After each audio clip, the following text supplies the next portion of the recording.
മലപ്പുറംകാരുടെ മുരിങ്ങയില താളിപ്പ് നമുക്ക് ട്രൈ ചെയ്യാം. ജർമ്മനിയിൽ ഫ്രഷ് മുരിങ്ങയില വാങ്ങാൻ കിട്ടുമെങ്കിലും ഞാൻ യൂസ് ചെയ്യുന്നത് അമ്മ നാട്ടിൽ നിന്ന് എനിക്ക് ഉണക്കി തന്ന ഈ മുരിങ്ങയിലയാണ് കേട്ടോ.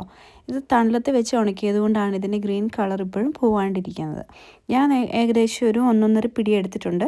ജസ്റ്റ് ഒന്ന് സോക്ക് ചെയ്യാമെന്ന് വിചാരിച്ചു. വാഷൊന്നും ചെയ്യണ്ട, ക്ലീൻ ആക്കി അമ്മ തന്നതാണ്. ഈ റെസിപ്പിക്ക് മേജറിൽ നമുക്ക് വേണ്ടത് കുറേയും ചെറിയുള്ളി.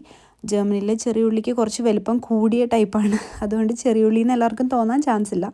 എന്നാലും ഇതാണ് ചെറിയുള്ളി. ഇത് നല്ലപോലെ വെളിച്ചെണ്ണയിലൊന്ന് വറുത്ത അവസ്ഥയിലേക്ക് വരുമ്പം അതിനകത്തേക്ക് കഞ്ഞിവെള്ളം ഒഴിച്ച് തിളപ്പിച്ച് ആ തിളപ്പിച്ച കഞ്ഞിവെള്ളത്തിലേക്ക് അതിലേക്ക് തന്നെ നമുക്ക് പച്ചമുളക് ആഡ് ചെയ്ത് നല്ലോണം ബോയിൽ ചെയ്തതിന് ശേഷം ഈ മുരിങ്ങയിലയിട്ട് തിളപ്പിച്ചെടുക്കണം. അത്രയും സിമ്പിൾ റെസിപ്പിയാണ് കേട്ടോ.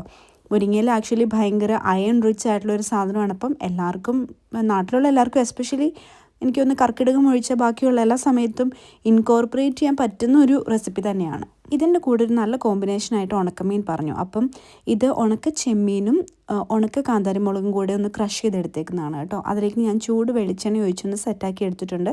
അതുപോലെ നാട്ടിൽ നിന്ന് കൊണ്ടുവന്ന തുണ്ടമീനും ഞാൻ വറുത്തെടുത്തിട്ടുണ്ട്. ഓൾറെഡി വറുത്താണ്, ഒന്നും കൂടെ ഒന്ന് വറുത്തെടുത്തു എന്ന് മാത്രം. അപ്പം മുരിങ്ങയില താളിപ്പ് എങ്ങനെയാണ് ഉണ്ടാക്കുന്നതെന്ന് എല്ലാവരും കണ്ടല്ലോ. റെഡി ആയിട്ടുണ്ട്. നമുക്കൊന്ന് ഒഴിച്ചിട്ട് ടേസ്റ്റ് ചെയ്ത് നോക്കാം. ഇതിൽ കടുക് പൊട്ടിക്കുന്നത് പോലും ഞാനൊരു റെസിപ്പിയിൽ കണ്ടില്ല, അതുകൊണ്ടാണ് ഞാൻ ചെയ്യാത്തത്. നല്ല, ഞാൻ വിചാരിച്ചതിനേക്കാളും നല്ല. നാട്ടിൽ നിന്ന് ഉണങ്ങിയ മുരിങ്ങയില കൊണ്ടുവന്നിട്ടാണ് ഞാൻ കറിയാക്കിയത്. പിന്നെ ഇൻസ്റ്റഗ്രാമിൽ എല്ലാവരും പറഞ്ഞു അതിൻ്റെ കൂടെ ഉണക്കമീനാണ് കോമ്പിനേഷന്. അപ്പം ഇവിടെ ഉണക്കിയ ചെമ്മീൻ വിത്ത് വെളിച്ചെണ്ണയുണ്ട്. ഇത് തുണ്ടമീൻ എന്നൊക്കെ കണ്ണൂർ പറയും, സ്രാവ് ഉണക്കിയത്. അപ്പോൾ യമ്മിയാണ്, അടിപൊളിയാണ്.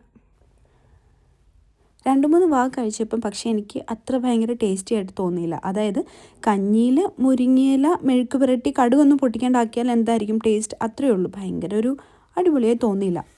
മലപ്പുറംകാർ പറയുന്ന അത്രയും ഹൈപ്പിന് മാത്രം ഇതുണ്ടോയെന്ന് ചോദിച്ചാൽ എനിക്കറിയത്തില്ല. നല്ലതാണ്, പക്ഷേ ഇതിനേക്കാളും ഇതേ കറിനെ കുറച്ചുകൂടെ നമുക്ക് ഇംപ്രൂവൈസ് ചെയ്യാൻ പറ്റും.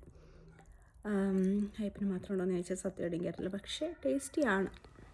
അപ്പോൾ നിങ്ങളൊന്ന് ട്രൈ ചെയ്ത് നോക്ക്. Thanks for watching. Bye bye.